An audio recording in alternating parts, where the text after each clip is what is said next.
ಅಂತಹ ವಿಘ್ನ ನಿವಾರಕನಾದ ಆ ಮಹಾಗಣಪತಿಗೆ ತಲೆಬಾಗಿ ಕ್ಷೇತ್ರದ ಅಧಿದೇವತೆ ಯಕ್ಷಗಾನದ ಮಾತೆ ಮಂದರ್ತಿ ಅಮ್ಮನನ್ನು ಮನಸ್ಸ ಸ್ಮರಿಸುತ್ತಾ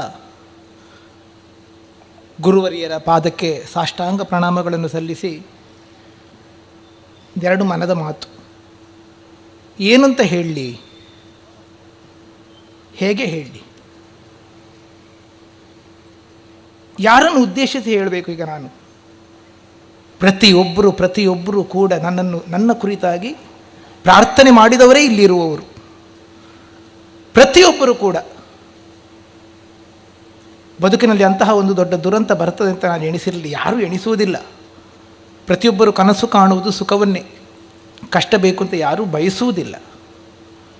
ಆದರೆ ಕಷ್ಟ ಒಂದು ಬಂದು ಎರಗಿತು. ನಾನು ಡಾಕ್ಟರ್ ನಾಗೇಶ್ ಸರ್ ಹತ್ರ ಹೋಗಿದ್ದೆ. ಅವರು ಪ್ರಥಮ ಚಿಕಿತ್ಸೆಯನ್ನು ಟ್ರೀಟ್ಮೆಂಟ್ ಮಾಡಿದರು. ಆದರೆ ತಡೆದುಕೊಳ್ಳೋದಕ್ಕೆ ನನ್ನ ದೇಹದೊಳಗೆ ಶಕ್ತಿ ಇರಲಿಲ್ಲ. ಆಸ್ಪತ್ರೆಗೆ ಹೋದದ್ದು ಮಾತ್ರ, ಡಾಕ್ಟರ್ ನಾಗೇಶ್ವರನ್ನು ಕಂಡದ್ದು ಮಾತ್ರ ನನಗೆ ನೆನಪಿದ್ದದ್ದು. ಮತ್ತೆ ಒಂದು 8-10 ದಿವಸ ನನಗೆ ಏನಾಯಿತು ಅಂತ ನನಗೆ ಗೊತ್ತಿಲ್ಲ. ಆ ಹೊತ್ತಿನಲ್ಲಿ ಪ್ರಪಂಚದ ಹೆಚ್ಚು ವ್ಯವಹಾರಗಳ ಜ್ಞಾನ ಇಲ್ಲದೇ ಇರುವಂಥ ನನ್ನ ಸಂಸಾರಕ್ಕೆ ಒಂದು ಧೈರ್ಯ ತುಂಬಿದವರಿದ್ದರೆ ಡಾಕ್ಟರ್ ನಾಗೇಶ್ವರು. ಆದ್ದರಿಂದಲೇ ಅವರನ್ನು ನಾನೀಗ ಒಂದು ಅಭಿನಂದಿಸಿದ್ದೆ. ನಾನು ನನ್ನ ಅಣ್ಣನಂತೆ, ನನ್ನ ಮನೆಯ ಹಿರಿಯ ಸದಸ್ಯನಂತೆ, ನನ್ನ ಹೆಂಡತಿ ಮಕ್ಕಳಿಗೆ ಧೈರ್ಯದ ಮಾತು ಕೊಟ್ಟು, ಯಾಕಂದರೆ ಅದು ಡಾಕ್ಟರ್ ಹೇಳಿದ ಮಾತು ಮನೆ ಹೆಂಗಸರಿಗೆ ಬಹಳ ದೊಡ್ಡ ವಿಷಯ. ಅದು ಅವರು ಬದುಕಿ ಬರ್ತಾರೆ, ಅಷ್ಟೇ ಹೇಳಿದರೆ ಸಾಕಾಗುತ್ತದೆ, ಡಾಕ್ಟರ್ ಹೇಳಿದರೆ ಸಾಕಾಗುತ್ತದೆ. ಆ ರೀತಿಯಲ್ಲಿ ಧೈರ್ಯದ ಮಾತು ಹೇಳಿದ್ದು ಮಾತ್ರ ಅಲ್ಲ, ಮಣಿಪಾಲದ ಡಾಕ್ಟರ್ಗಳನ್ನು ಬೇಕಾದ ಹಾಗೆ ಸಂಪರ್ಕಿಸಿ ವ್ಯವಸ್ಥೆ ಮಾಡಿಕೊಟ್ಟಂತಹ ಡಾಕ್ಟ್ರು, ಅವರ ಆರೈಕೆ, ಅವರ ಕಾಳಜಿ. ಕೇವಲ ಅವರು ಮಾತ್ರ ಅಲ್ಲ, KMCಯಲ್ಲಿದ್ದಂತಹ ಪ್ರತಿಯೊಬ್ಬ ಡಾಕ್ಟರ್ಗಳು ಕೂಡ. ಹಾಗಾದರೆ KMCಯಲ್ಲಿದ್ದಂಥ ಡಾಕ್ಟರ್ಗಳು ಯಾರು ಅಂತ ನನಗೆ ಗೊತ್ತಿಲ್ಲ. ಆದರೆ ಅಲ್ಲಿದ್ದಂತಹ ಡಾಕ್ಟರ್ಗಳ ಬೆನ್ನು ಬಿದ್ದು ಹಠ ಹಿಡಿದು ಅವರನ್ನೆಲ್ಲರನ್ನೂ ಕೂಡ ಬೇಕಾದ ಹಾಗೆ ಒದಗಿಸಿಕೊಟ್ಟವರಿದ್ದರೆ ನಮ್ಮ ಕಲಾರಂಗದ ಅಧ್ಯಕ್ಷರು ಹಾಗೂ ಕಾರ್ಯದರ್ಶಿಯಾದ ಮುರಳಿ ಕಡೆಕಾರು. ಎಷ್ಟು ಹೋರಾಟ ಮಾಡಿದ್ದಾರೆ ನನಗೋಸ್ಕರವಾಗಿ, ಎಷ್ಟು ಸಂಘ ಸಂಸ್ಥೆಗಳಲ್ಲಿ ಬೇಡಿಕೊಂಡಿದ್ದಾರೆ. ಅಹರ್ನಿಶಿಯಾಗಿ ಬಹಳ ಪ್ರಯತ್ನಗಳನ್ನು ಪಡುವುದರ ಮೂಲಕವಾಗಿ ಅಲ್ಲಿ KMCಯಲ್ಲಿ ಹೋರಾಟವನ್ನು ಮಾಡಿದ್ದು ನಮ್ಮ ಕಲಾರಂಗ. ಜೊತೆಯಲ್ಲಿ ಪಟ್ಲ ಫೌಂಡೇಶನ್ ಬಹುದೊಡ್ಡ ನನಗೆ ಆರ್ಥಿಕ ಸಹಾಯವನ್ನು ಮಾಡಿದೆ. ಕೇವಲ ಅವರು ಮಾತ್ರ ಅಲ್ಲ, G. ಶಂಕರ ಟ್ರಸ್ಟ್ನವರು, ಅವರು ಬರಬೇಕಾಗಿತ್ತು. ಆದರೆ ಮಾರ್ಚಿನ ಲೆಕ್ಕಾಚಾರದ ವ್ಯವಹಾರಗಳ ಕಾರಣಕ್ಕೋಸ್ಕರವಾಗಿ ಸಾಧ್ಯ ಆದರೆ ಬರ್ತೇನೆ ಅಂತ ಹೇಳಿದರು. ಜೊತೆಯಲ್ಲಿ ಮಾರಣಕಟ್ಟೆಯ ಮಂಜೂರು ಅವರೂ ಸಹಾಯವನ್ನು ಮಾಡಿದ್ದಾರೆ. ನಿನ್ನೆ ದಿವಸ ಬಹುದೊಡ್ಡದ ನಾಗಮಂಡಲ ಬೆಳಿಗ್ಗೆವರೆಗೆ ನಡೆದಿದೆ. ಮಧ್ಯಾಹ್ನ ತನಕ ಧಾರ್ಮಿಕ ಕಾರ್ಯಕ್ರಮಗಳಿದ್ದರಿಂದ ಫೋನ್ ಮಾಡಿ ಹೇಳಿದರು, ನನಗೆ ಆಗ್ತಾಯಿಲ್ಲ, ನೀವು ಕಾರ್ಯಕ್ರಮ ಮುಂದುವರಿಸಿ ಒಳ್ಳೆಯದಾಗಲಿ ಅಂತ ಅವರು ಆಶೀರ್ವಾದ ಮಾಡಿದ್ದಾರೆ. ಇದರ ಅವರು ಬಂದು ಸೇರಿಕೊಳ್ಳುವವರು ಒಬ್ಬಿಬ್ಬರಲ್ಲ. ಅವರು ಕೊಟ್ಟದ್ದು ಕಿಂಚಿತ್ತಾಗಿರ್ಬೋದು, ಆದರೆ ನನಗೆ ಸಿಕ್ಕಿದ್ದು ಅದು ಎಷ್ಟು ದೊಡ್ಡದು, ಮಹತ್ತಾದದು. ಎಲ್ಲದಕ್ಕಿಂತ ಹೆಚ್ಚು ICಯಲ್ಲಿ 10 ದಿವಸ ನನಗೇನು ಅಂತ, ನನಗೆ ಪ್ರಪಂಚ ಏನು ಅಂತ ಗೊತ್ತಿರಲಿಲ್ಲ. ಆದರೆ ನನಗೆ ಸರಿಯಾಗಿ ಎಚ್ಚರಾದದ್ದು ಗುರುಗಳು ಬಂದು ನನ್ನನ್ನು ಕರೆದಾಗ. ಮಲಗಿದ ಮಗುವನ್ನಾದರೂ ಮಗು ಅಂತ ಕರೆದಾಗ, ಅಮ್ಮ ಕರೆದರೆ ಹೇಗೆ ಆ ಮಗು ಕಿಲಕಿಲ ನಗಾಡ್ತಾ ಕಣ್ಣು ಬಿಡುತ್ತದೋ, ನನಗೆ ಈಗಲೂ ಕಿವಿಯಲ್ಲಿ ಕೇಳುತ್ತದೆ. ಶಶಿಕಾಂತ ಅಂತ ಒಂದು ಕರೆದದ್ದು ಗುಂಟು ಗುರುಗಳು. ಈ ಕಡೆಯಿಂದ ಗಂಗಾಧರಾಯರು, ಮಧ್ಯದಲ್ಲಿ ಗುರುಗಳು, ಆ ಕಡೆಯಿಂದ ಮುರಳಿ ಕಡೆಕಾರರು, ಈ ಕಡೆಯಿಂದ ನಾರಾಯಣ ಹೆಗಡೆಯವರು. 4 ಜನ IC ಒಳಗೆ ನಿಂತದ್ದು, ಅದು ನನ್ನ ಕಣ್ಣಿಗೆ ಈಗಲೂ ಕಾಣುತ್ತದೆ. ಗುರುಗಳು ಕರೆದದ್ದು ಈಗಲೂ ನನ್ನ ಕಿವಿಗೆ ಕೇಳುತ್ತದೆ. ಅಲ್ಲಿಗೆ ನಾನು ಎಚ್ಚರಾದದ್ದು. ಆದರೆ ಮೊದಲು ಯಾರು ಬಂದು ನನ್ನನ್ನು ಮಾತಾಡಿಸಿದ್ದಾರೆ, ನಾನು ಏನು ಮಾತಾಡಿದ್ದೇನೆ ನನಗೆ ಗೊತ್ತಿಲ್ಲ. ಎಲ್ಲಿಯ ಭಾಗ್ಯ ನನ್ನದ್ದು, ಎಲ್ಲಿಯ ಎಡನೀರು ಮಠ, ಎಲ್ಲಿಗೆ ಹೋಗುತ್ತಿರುವ ಸ್ವಾಮಿಗಳು IC ಒಳಗಡೆ ಬರಬೇಕು ಅಂತ ನನ್ನ ಯಾವ ಜನ್ಮದ ಪುಣ್ಯ ಅದು. ಆ ಪುಣ್ಯ ಎಲ್ಲಿಂದ ಬಂತು? ಕೇವಲ 4 ಕಂಬದೊಳಗಿನ ಈ ಕಲಾ ಕ್ಷೇತ್ರದಲ್ಲಿ ನಾನು ಒಂದು ಶ್ರದ್ಧೆಯಿಂದ ಪ್ರಾಮಾಣಿಕತನದಿಂದ ದುಡಿದಿದ್ದೇನೆಂತ ನೀವೆಲ್ಲರೂ ಕೂಡ ನಂಬಿದ್ರಲ್ಲ, ಆ ನಿಮ್ಮ ನಂಬಿಕೆಯ ಪುಣ್ಯದ ಫಲವಾಗಿ ನನಗೆ ಗುರುಗಳ ದರ್ಶನ ಆದದ್ದು. ಅಲ್ಲಿ ಗುರುಗಳೆಂದರೆ ಸಾಮಾನ್ಯರಲ್ಲ, ಮಾತೃ ಹೃದಯ ಉಳ್ಳವರವರು. ಒಂದು ಮಾತೃ ಹೃದಯದ ಕರೆಗೆ ನಾನು ಕಣ್ಣು ಬಿಟ್ಟು ಅಲ್ಲೇ ಹೇಳಲಿಕ್ಕಾಗಲಿಲ್ಲ. ಆದರೂ ಕೈ ಮುಗಿದು ಗುರುಗಳೆಂತ ಕರೆದದ್ದು ನನಗೆ ನೆನಪುಂಟು. ಮತ್ತೆ ಕಣ್ಣು ಮುಚ್ಚಿದರೆ ನನ್ನ ಕಣ್ಣಿಗೆ ಕಾಣಿಸಿದ್ದು ಮಂದರ್ತಿ ತಾಯಿ. ಕಣ್ಣಿಗೆ ಕಾಣಿಸಿದ್ದಾಳೆ ನನಗೆ.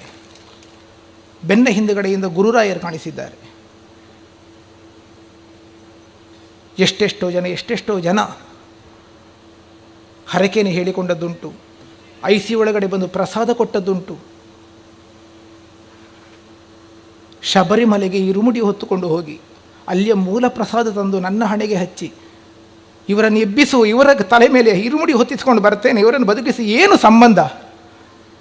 ಅಂತಹ ಪುಣ್ಯಾತ್ಮರಿದ್ದಾರೆ. ಎಷ್ಟೋ ಜನ ಈಗ ಫೋನ್ ಮಾಡಿ ಹೇಳ್ತಾರೆ, ನೀವು ಒಮ್ಮೆ ಫ್ರೀ ಇದ್ದಾಗ ಹೇಳಿ, ನಾನೊಂದು ಹರಕೆ ಹೇಳಿಕೊಂಡಿದ್ದೇನೆ, ನಮ್ಮ ದೈವಸ್ಥಾನಕ್ಕೆ ಒಂದು ತುಲಾಭಾರ ಸೇವೆ ಉಂಟು, ಒಂದು ರಂಗಪೂಜೆ ಉಂಟು ಎನ್ನುವ ಹಾಗೆ. ಅಭಿಮಾನಿಗಳ ಹರಕೆ ಆಯಿತಲ್ಲ. ಒಬ್ಬ ಕಲಾವಿದನಂತಹ ನನ್ನನ್ನು ವೃತ್ತಿರಂಗದಲ್ಲಿ ಒಂದು ಅಸೂಯೆ ಅಂತ ಒಂದುಂಟು, ಸಹಜ, ಅದು ತಪ್ಪಲ್ಲ. ವೃತ್ತಿ ಮಾತ್ಸರ್ಯ ಅಂತ ಎನ್ನುವಂಥದ್ದು ದೊಡ್ಡ ದೊಡ್ಡ ಉದ್ದಿಮೆಗಳಲ್ಲಿ ಉಂಟು, ಚಿತ್ರರಂಗಗಳಲ್ಲಿ ಉಂಟು, ಎಲ್ಲ ಕ್ಷೇತ್ರಗಳಲ್ಲಿ ಉಂಟು. ಆದರೆ ನಮ್ಮ ಈ ರಂಗಸ್ಥಳದಲ್ಲಿ ನನ್ನನ್ನು ಕಲಾವಿದರು ಎಷ್ಟು ಪ್ರೀತಿಸಿದರು, ಎಷ್ಟು ಜನ ಕಲಾವಿದರು ಹರಕೆ ಹೇಳಿಕೊಂಡ್ರು.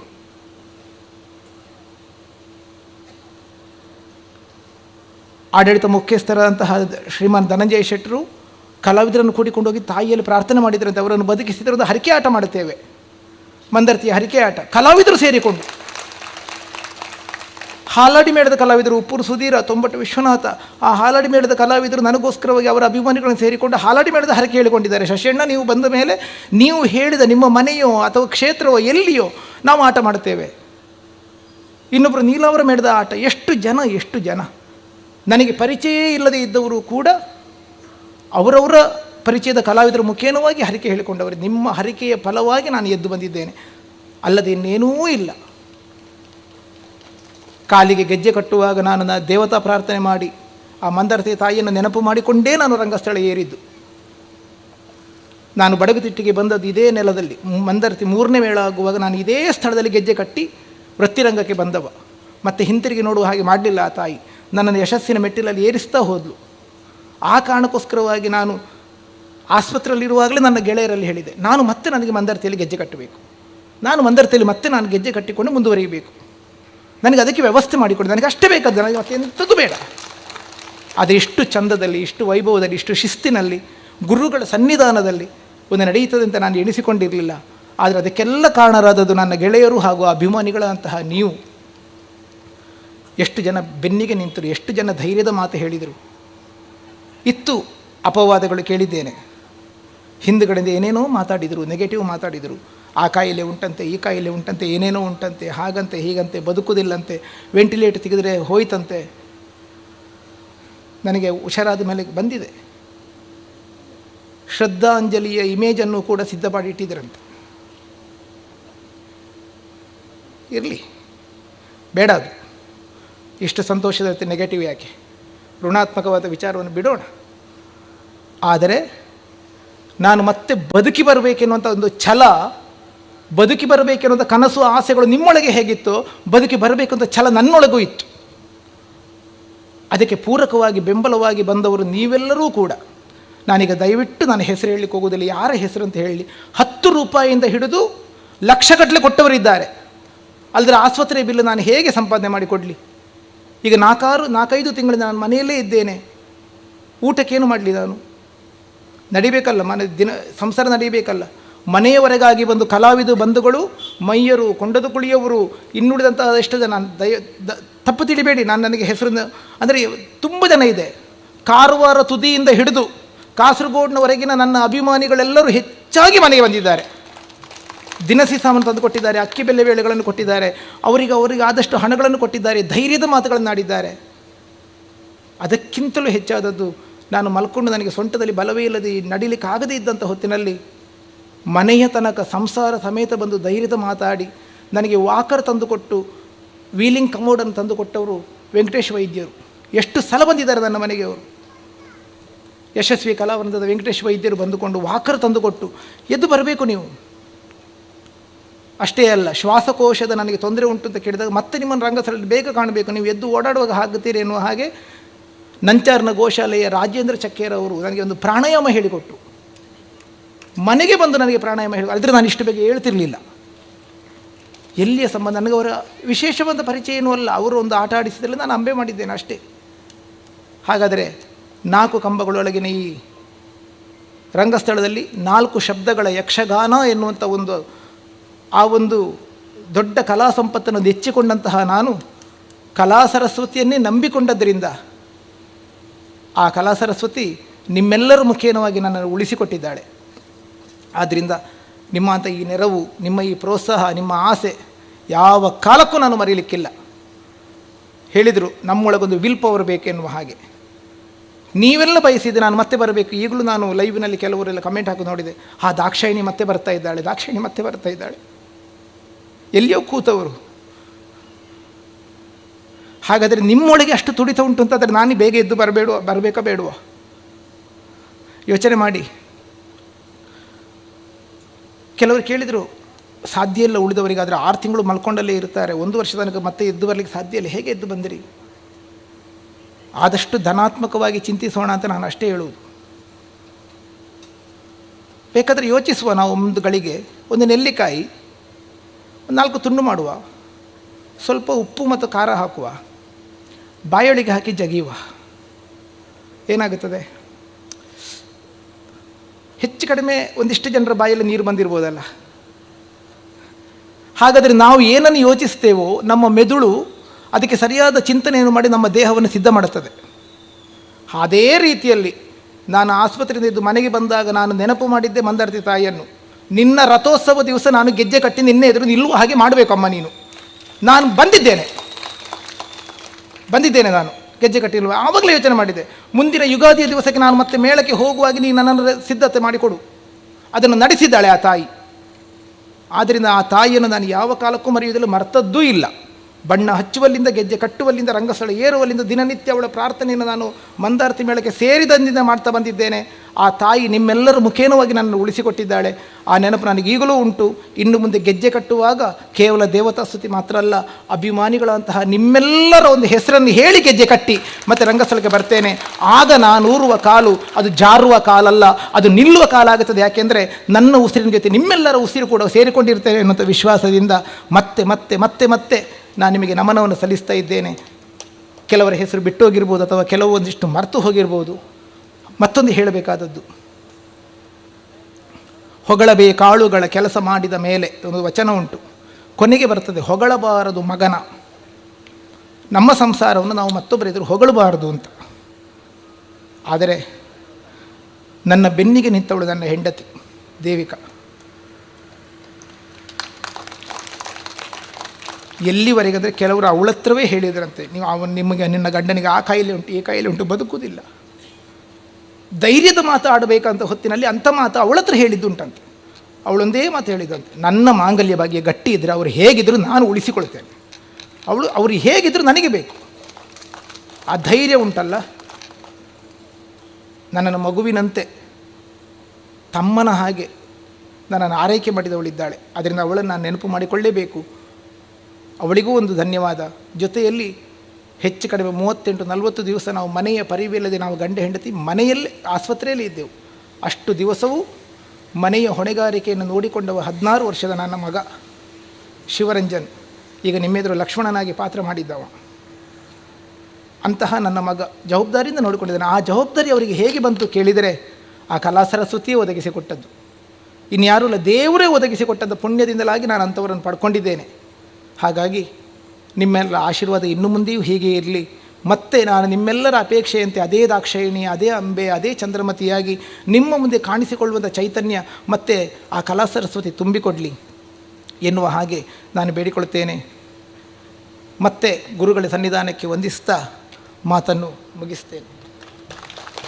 ಶಾರದಾದೇವಿ ನಮಸ್ತುಭ್ಯಂ, ವರದೆ ಕಾಮರೂಪಿಣಿ, ಕಲಾರಂಭ ಕರಿಷ್ಯಾಮಿ. ನಮಸ್ಕಾರ. ನಿನ್ನೆ ದಿವಸ ಮಂದಾರ್ತಿಯ ಮಡಿಲಿನಲ್ಲಿ ಯಕ್ಷಚಂದ್ರಿಕೆ ಕಾರ್ಕಳ ಶಶಿಕಾಂತ್ ಶೆಟ್ಟಿಯಾದಂತಹ ನನ್ನ ನಮನೋತ್ಸವ ಎನ್ನುವಂತಹ ಕಾರ್ಯಕ್ರಮ ಬಹಳ ಅದ್ಧೂರಿಯಾಗಿ ನಡೆಯಿತು. ಅನಾರೋಗ್ಯಕ್ಕೆ ತುತ್ತಾಗಿರುವಂತಹ ನಾನು ಮತ್ತೆ ಚೇತರಿಸಿಕೊಳ್ಳುವುದಕ್ಕೆ ಅಭಿಮಾನಿಗಳಂತಹ ನೀವೆಲ್ಲರೂ ತುಂಬು ಮನಸ್ಸಿನಿಂದ ಹಾರೈಸಿದ್ದೀರಿ. ನಿಮಗೆ ಕೃತಜ್ಞತೆಯನ್ನು ನೀಡುವಂಥದ್ದು ಆ ಉದ್ದೇಶವಾಗಿತ್ತು. ಧನ್ಯವಾದ ಸಮರ್ಪಣೆಗೋಸ್ಕರವಾಗಿ ನಿನ್ನೆ ನಡೆದಂತಹ ಕಾರ್ಯಕ್ರಮ ಅದು. ಆದರೆ ನಾನು ನಿನ್ನೆ ಭಾಷಣ ಮಾಡುವಂಥ ಹೊತ್ತಿನಲ್ಲಿ ಅಲ್ಲಂದ ನಮ್ಮನ್ನದ ಅನಿಸಿಕೆಯನ್ನು ಹೇಳಿಕೊಳ್ಳುವಂಥ ಹೊತ್ತಿನಲ್ಲಿ ಭಾವುಕನಾಗಿದ್ದೆ. ಒಂದು ಇಬ್ಬರನ್ನು ನಾನು ಉಲ್ಲೇಖಿಸಲೇಬೇಕಾಗಿತ್ತು. ಅದು ನನಗೆ ಆ ಭಾವನೆಯ ತುಮುಲದೊಳಗೆ ನಾನು ಮರೆತು ಬಿಟ್ಟಿದ್ದೆ. ನಾನು ನೆನಪಿಟ್ಟು ಧನ್ಯವಾದವನ್ನು ಹೇಳಬೇಕಂತಹ ವ್ಯಕ್ತಿಗಳು, ಒಂದು ಡಾಕ್ಟರ್ ವಿಶ್ವಸಂತೋಷ ಗುರೂಜಿಯವರು, ಬಾರ್ಕೂರು ಸಂಸ್ಥಾನದ ಗುರೂಜಿಯವರು.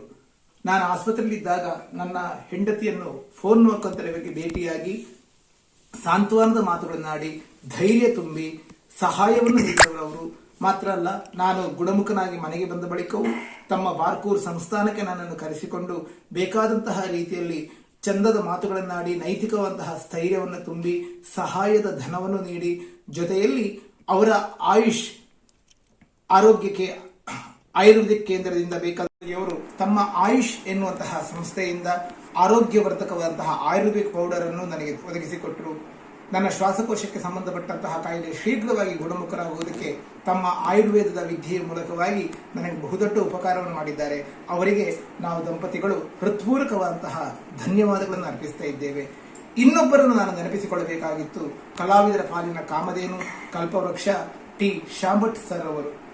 ಕಲ್ಲುಗುಂಡಿಯ ಬಹುದೊಡ್ಡ ಯಕ್ಷೋತ್ಸವ ನಡೆಯುತ್ತಾ ಇರುವುದು, ಸಂಪಾದ್ಯ ಯಕ್ಷೋತ್ಸವ ಪ್ರತಿಯೊಬ್ಬ ಕಲಾಭಿಮಾನಿಗಳಿಗೂ ತಿಳಿದಿರುವಂಥದ್ದು. ಮಾತ್ರ ಅಲ್ಲ, ಅಲ್ಲಿ ನಾನು ಭಾಗವಹಿಸುತ್ತಾ ಇದ್ದದ್ದು. ಅಂತಹ ಕಲಾವಿದರಿಗೆ ಸದಾಕಾಲ ಬೆನ್ನೆಲುಬಾಗಿ ನಿಂತಹ ಒಬ್ಬ ಯಜಮಾನರು ಅಂತ ಹೇಳಿದರೆ ಟಿ ಶಾಂಭಟ್ ಸರ್ ಅವರು. ನಾನು ನಿನ್ನೆ ಭಾವುಕನಾಗಿ ಅವರನ್ನು ಮರೆತು ಬಿಟ್ಟೆ, ಕ್ಷಮಿಸಿ ನನ್ನನ್ನು. ಕಲಾರಂಗವು ಅವರನ್ನು ಭೇಟಿಯಾದಂತಹ ಹೊತ್ತಿನಲ್ಲಿ ನನ್ನ ಆರೋಗ್ಯಕ್ಕೋಸ್ಕರವಾಗಿ ಹಾಸ್ಪಿಟಲ್ನ ಖರ್ಚಿಗೆ ಬಹುದೊಡ್ಡ ಮೊತ್ತವನ್ನು ಅವರೂ ಕೂಡ ನೀಡಿದವರು.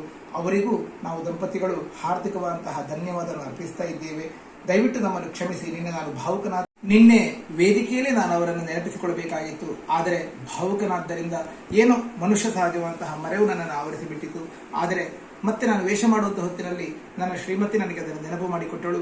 ಮತ್ತೆ ಬೆಳಿಗ್ಗೆ ನಾನು ಅವರಿಗೆ ಕೃತಜ್ಞತೆ ಹೇಳುವುದಕ್ಕೋಸ್ಕರವಾಗಿ ಈ ಹೊತ್ತಿಗೆ ಈ ವಿಡಿಯೋ ಮಾಡಿ ನಿಮಗೆ ಕಳಿಸ್ತಾ ಇದ್ದೇನೆ. ನನ್ನನ್ನು ಕ್ಷಮಿಸಬೇಕು.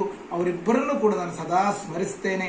ಮಾತ್ರ ಅಲ್ಲ, ಯಾರದ್ದಾದರೂ ಹೆಸರು ಬಿಟ್ಟು ಹೋಗಿದ್ರೆ, ಯಾರದ್ದಾದರೂ ಹೆಸರು ಹೇಳುವುದಕ್ಕೆ ನನಗೆ ಮರೆತು ಹೋಗಿದ್ರೆ ದಯವಿಟ್ಟು ಕ್ಷಮಿಸಿ.